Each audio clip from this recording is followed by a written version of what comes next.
The NIM Programming Language. NIM Tutorial, Part I. Author, Andreas Rumpf. Version, 2.2.2. This document is a tutorial for the programming language NIM. This tutorial assumes that you are familiar with basic programming concepts like variables, types, or statements. The first program. We start the tour with a modified, hello world, program. This is a comment. Echo, what's your name? Var name, string equals readline, stdin. Echo, hi, name, exclamation. Save this code to the file, greetings.nim. Now compile, and run it. Nim compile, run greetings.nim. With the run switch, Nim executes the file automatically after compilation. You can give your program command line arguments by appending them after the file name. Nim compile, run greetings.nim arg1 arg2. Commonly used commands and switches have abbreviations, so you can also use nim cr greetings.nim. This is a debugged version. To compile a release version, use nim cd release greetings.nim. By default, the nim compiler generates a large number of runtime checks aiming for your debugging pleasure. With d release, some checks are turned off and optimizations are turned on. For benchmarking or production code, use the d release switch. For comparing the performance with unsafe languages like C, use the d danger switch in order to get meaningful, comparable results. Otherwise, NIM might be handicapped by checks that are not even available for C. Though it should be pretty obvious what the program does, I will explain the syntax. Statements which are not indented are executed when the program starts. Indentation is NIM's way of grouping statements. Indentation is done with spaces only. Tabulators are not allowed. String literals are enclosed in double quotes. The var statement declares a new variable named name of type string with the value that is returned by the readline procedure. Since the compiler knows that readline returns a string, you can leave out the type in the declaration. This is called local type inference. So this will work too. Var name equals readline, stdin. Note that this is basically the only form of type inference that exists in NIM. It is a good compromise between brevity and readability. The hello world program contains several identifiers that are already known to the compiler, echo, readline, etc. These built-ins are declared in the system module, which is implicitly imported by any other module. Lexical elements. Let us look at NIM's lexical elements in more detail. Like other programming languages, NIM consists of string, literals, identifiers, keywords, comments, operators, and other punctuation marks. String and character literals. String literals are enclosed in double quotes, character literals in single quotes. Special characters are escaped with backslash. N means new line, _t means tabulator, etc. There are also raw string literals. /program files /nim. In raw literals, the backslash is not an escape character. The third and last way to write string literals is long string literals. They are written with 3 quotes. They can span over multiple lines, and the backslash is not an escape character either. They are very useful for embedding HTML code templates, for example. Comments. Comments start anywhere outside a string or character literal with the character #. Documentation comments start with ### a comment. Var my variable, int ## a documentation comment. Documentation comments are tokens. They are only allowed at certain places in the input file as they belong to the syntax tree. This feature enables simpler documentation generators. Multiline comments are started with # and terminated with ##. Multiline comments can also be nested. #. You can have any NIM code text commented out inside this with no indentation restrictions. Yes, may I ask a pointless question? #. Note, these can be nested! #. Numbers. Numerical literals are written as in most other languages. As a special twist, underscores are allowed for better readability. 1000000 1,000,000. A number that contains a dot, or e, is a floating point literal. 1.0e9, 1 billion. Hexadecimal literals are prefixed with 0x, binary literals with 0b, and octal literals with 0o. A leading 0 alone does not produce an octal. The var statement. The var statement declares a new local or global variable. Var x, y, int declares x and y to have the type int. Indentation can be used after the var keyword to list a whole section of variables. Var x, y, int. Hash a comment can occur here too. A, B, C, string. Constants. Constants are symbols which are bound to a value. The constant's value cannot change.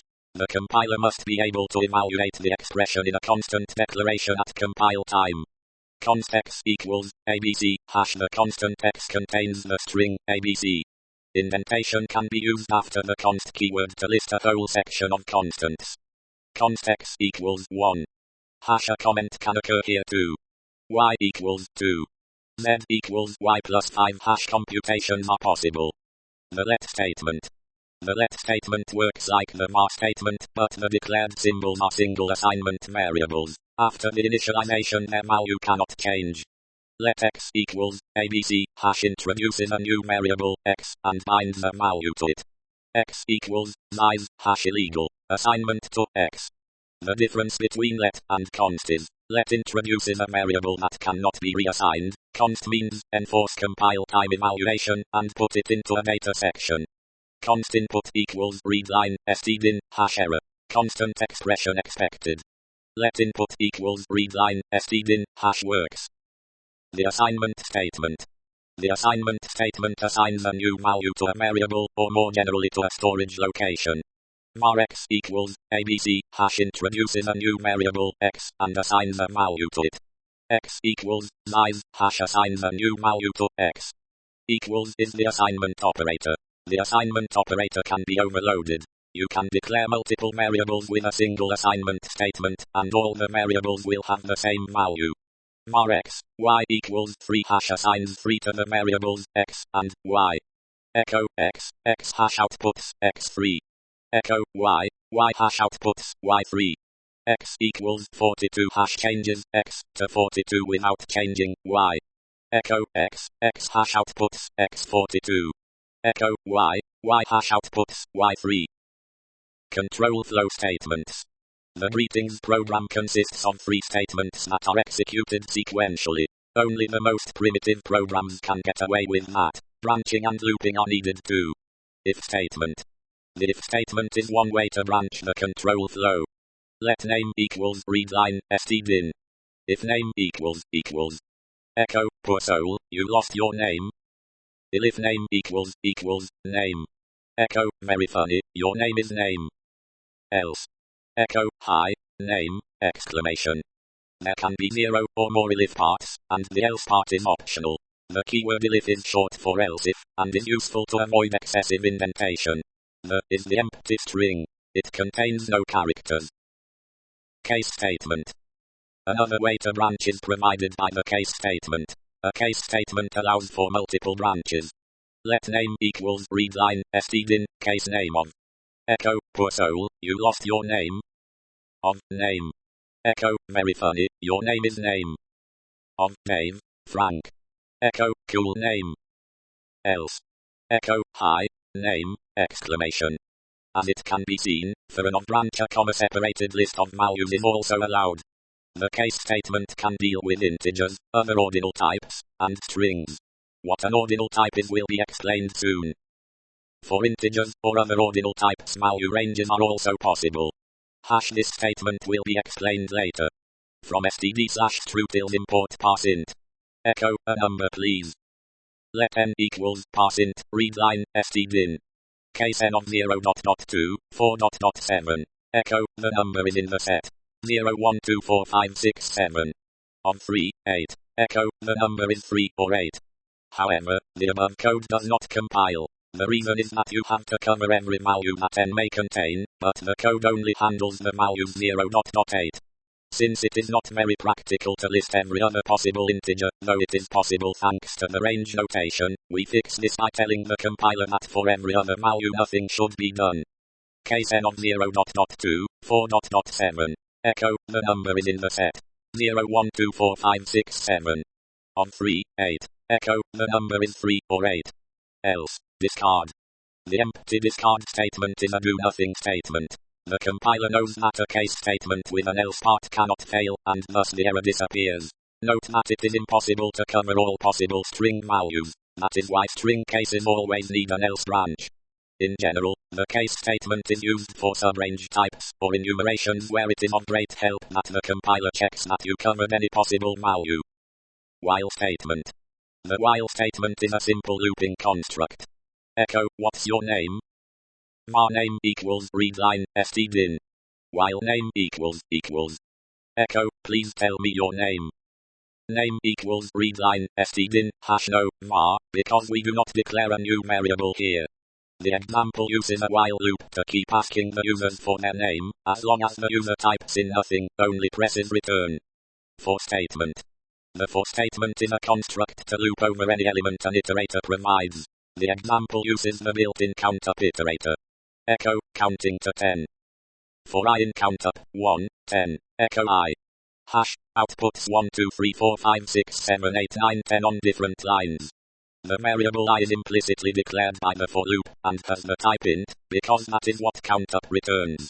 I runs through the values 1, 2, 3, 4, 5, 6, 7, 8, 9, 10. Each value is echoed. This code does the same. Echo, counting to 10. Var I equals 1. While I less or equal 10. Echo I. Inc I hash increment I by 1. Hash, outputs 1, 2, 3, 4, 5, 6, 7, 8, 9, 10 on different lines. Since counting up occurs so often in programs, nim also has a ... iterator that does the same. For I in 1, 10. Counting down can be achieved as easily, but is less often needed. Echo, counting down from 10 to 1. For I in countdown, 10, 1. Echo I. Hash, outputs 10, 9, 8, 7, 6, 5, 4, 3, 2, 1 on different lines. Zero indexed counting has two shortcuts less than and caret 1 backward index operator to simplify counting to 1 less than the higher index. For I in 0 less than 10. Hash the same as 0 9. Or var s equals some string. For I in 0 less than s len. Or var s equals some string. For idx, c in s bracket 0 caret 1 bracket.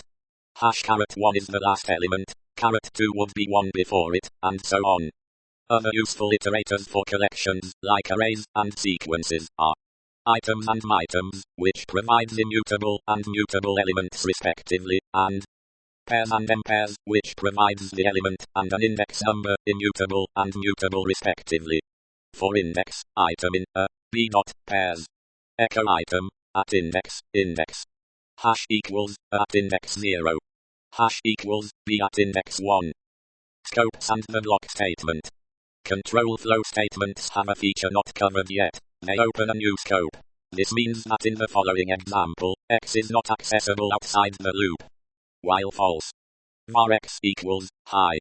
Echo x hash does not work. A while for statement introduces an implicit block.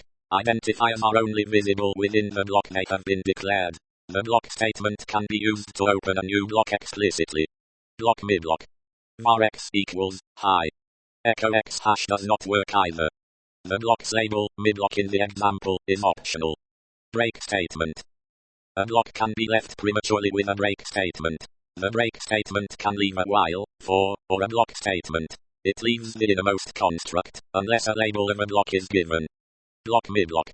Echo, entering block. While true. Echo, looping. Break hash leaves the loop, but not the block. Echo, still in block. Echo, outside the block. Block midblock 2. Echo, entering block. While true. Echo, looping. Break midblock 2 hash leaves the block and the loop. Echo, still in block, hash it won't be printed. Echo, outside the block. Continue statement. Like in many other programming languages, a continue statement starts the next iteration immediately. For I in 1.5. If I less than equals 3, continue. Echo I hash will only print 4 and 5. When statement. Example. When system.host.os equals Windows. Echo running on Windows. If system.host.os equals Linux. Echo running on Linux. If system.host.os equals macOS. Echo running on Mac OS X. Else. Echo unknown operating system. The when statement is almost identical to the if statement, but with these differences. Each condition must be a constant expression, since it is evaluated by the compiler. The statements within a branch do not open a new scope. The compiler checks the semantics and produces code only for the statements that belong to the first condition that evaluates to true. The when statement is useful for writing platform-specific code, similar to the #ifdef construct in the C programming language.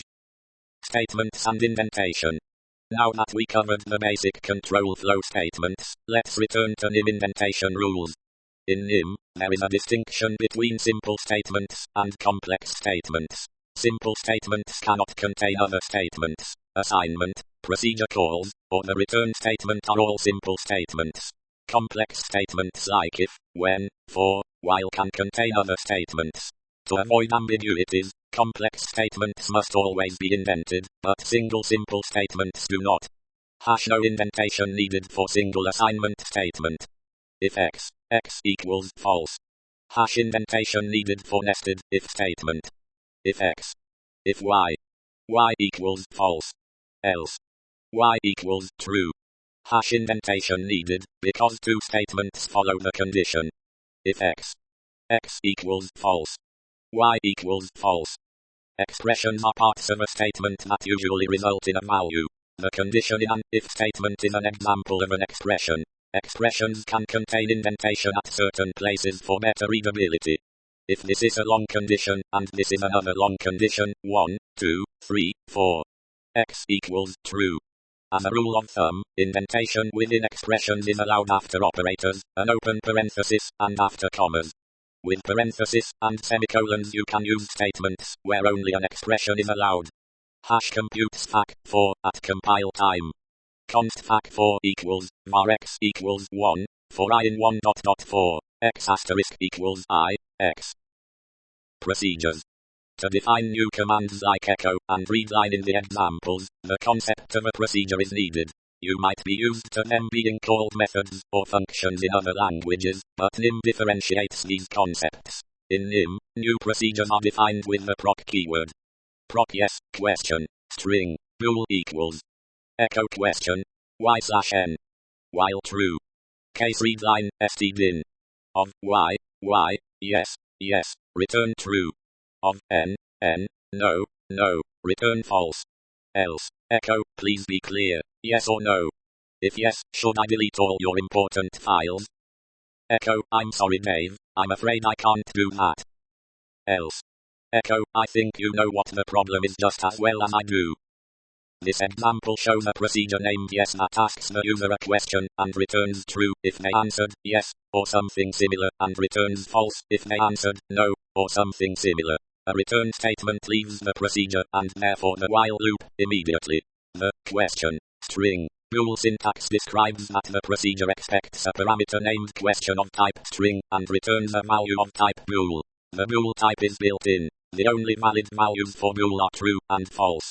The conditions in if or while statements must be of type bool. Some terminology. In the example, question is called a formal parameter. Should I is called an argument that is passed to this parameter.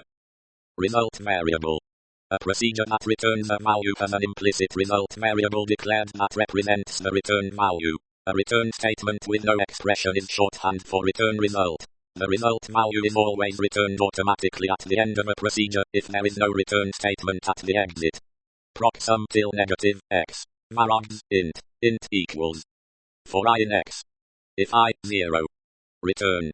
Result equals result plus I. Echo sum till negative echoes 0. Echo sum till negative 3, 4, 5 echoes 12.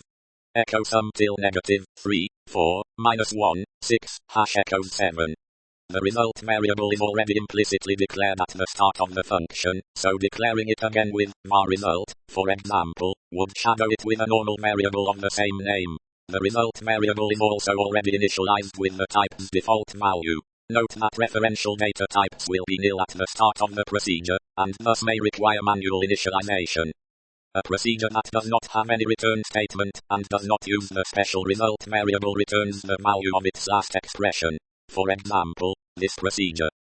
Proc hello world, string equals, hello, world. Returns the string, hello, world. Parameters.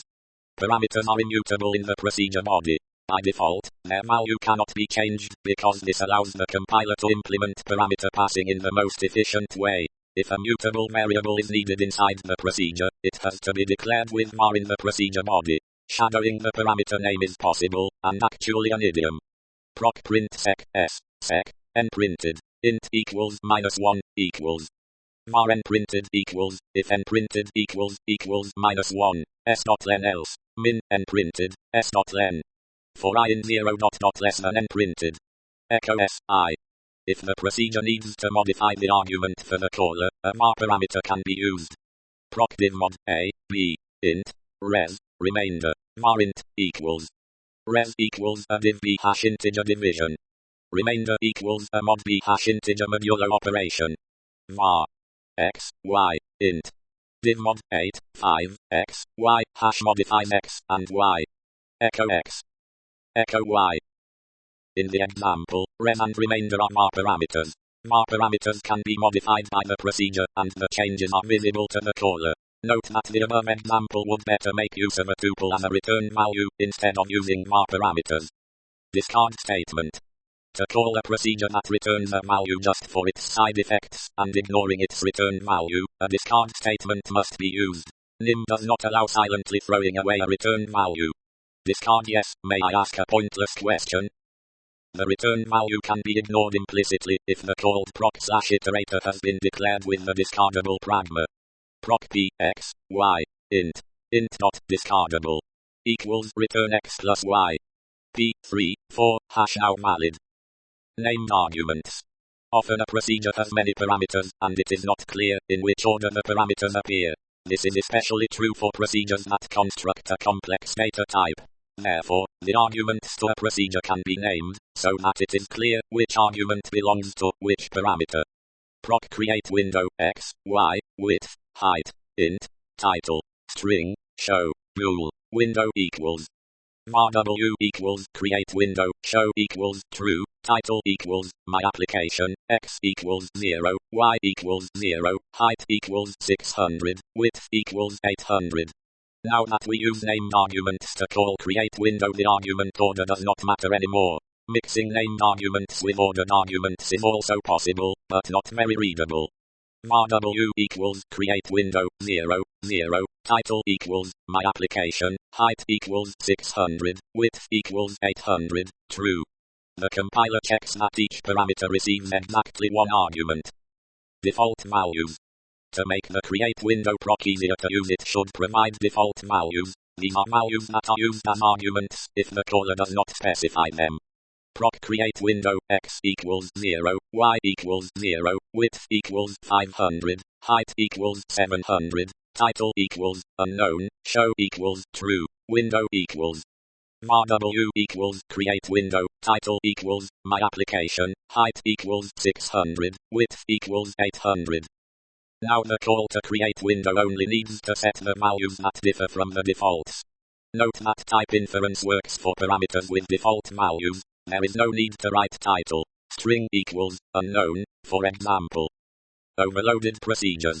NIM provides the ability to overload procedures. Proc to string x, int, string equals result equals. If x less than 0, negative. If x greater than 0, positive. Else, 0. Proc to string x, bool, string equals. Result equals. If x, yep. Else, nope. Assert to string 13 equals positive hash calls the to string x, int, proc. Assert to string true equals yep hash calls the to string x, bool, proc. Note that to string is usually the dollar operator in NIM. The compiler chooses the most appropriate proc for the to string calls. How this overloading resolution algorithm works exactly is not discussed here. See the manual for details. Ambiguous calls are reported as errors. Operators. The NIM standard library makes heavy use of overloading. One reason for this is that each operator like plus is just an overloaded proc.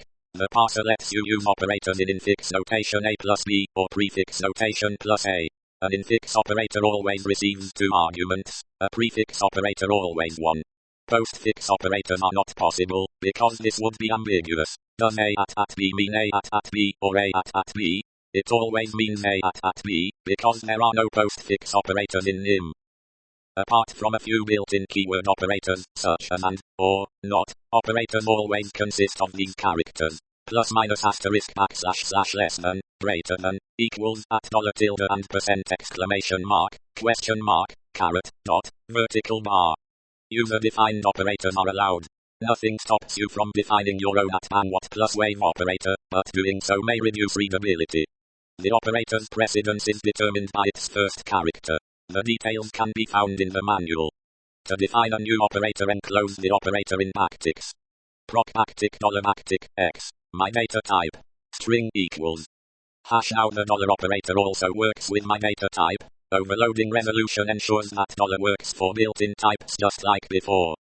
The backtick notation can also be used to call an operator just like any other procedure. If equals plus 3, 4, 7, echo, true. Forward declarations. Every variable, procedure, etc. needs to be declared before it can be used. The reason for this is that it is non-trivial to avoid this need in a language that supports metaprogramming as extensively as NIM does. However, this cannot be done for mutually recursive procedures. Hash forward declaration. Proc even, n, int, bool. Proc odd, n, int, bool equals. Assert, n greater than equals 0, hash makes sure we don't run into negative recursion. If n equals 0, false. Else, n equals 1 or even n1. Proc even, n, int, bool equals. Assert, n greater than equals 0, hash makes sure we don't run into negative recursion. If n equals 1, false. Else, n equals 0 or odd, n1. Here odd depends on even, and vice versa. Thus even needs to be introduced to the compiler before it is completely defined. The syntax for such a forward declaration is simple. Just omit the equals, and the procedure's body. The assert just adds border conditions, and will be covered later in modules section. Later versions of the language will weaken the requirements for forward declarations. The example also shows that a proc's body can consist of a single expression, whose value is then returned implicitly. Funcs and methods. As mentioned in the introduction, NIM differentiates between procedures, functions, and methods, defined by the proc, func, and method keywords respectively. In some ways, NIM is a bit more pedantic in its definitions than other languages. Functions are closer to the concept of a pure mathematical function, which might be familiar to you if you've ever done functional programming. Essentially, they are procedures with additional limitations set on them. They can't access global state, except const, and can't produce side effects. The func keyword is basically an alias for proc tagged with dot, no side effects. Functions can still change their mutable arguments, however, which are those marked as var, along with any ref objects. Unlike procedures, methods are dynamically dispatched. This sounds a bit complicated, but it is a concept closely related to inheritance and object-oriented programming. If you overload a procedure, two procedures with the same name but of different types or with different sets of arguments are said to be overloaded. The procedure to use is determined at compile time. Methods, on the other hand, depend on objects that inherit from the root obj. This is something that is covered in much greater depth in the second part of the tutorial. Iterators. Let's return to the simple counting example. Echo, counting to 10. For I in countup, 1, 10. Echo I. Can a countup proc be written that supports this loop? Let's try. Proc countup, A, B, int equals. Var res equals A. While res less than equals B. Return res. Inc, res. However, this does not work. The problem is that the procedure should not only return, but return and continue after an iteration has finished. This return and continue is called a yield statement. Now the only thing left to do is to replace the proc keyword by iterator, and here it is, our first iterator. Iterator countup, A, B, int equals. Var res equals A. While res less or equal B. Yield res. Inc, res. Iterators look very similar to procedures, but there are several important differences. Iterators can only be called from for loops. Iterators cannot contain a return statement, and procs cannot contain a yield statement. Iterators have no implicit result variable. Iterators do not support recursion. Iterators cannot be forward declared, because the compiler must be able to inline an iterator. This restriction will be gone in a future version of the compiler. However, you can also use a closure iterator to get a different set of restrictions. See section first class iterators for details. Iterators can have the same name and parameters as a proc, since essentially they have their own namespaces. Therefore, it is common to wrap iterators in procs of the same name, which accumulate the result of the iterator and return it as a sequence, like split from the strutils module. Next, part Roman 2. So, now that we are done with the basics, let's see what NIM offers apart from a nice syntax for procedural programming. Part Roman 2.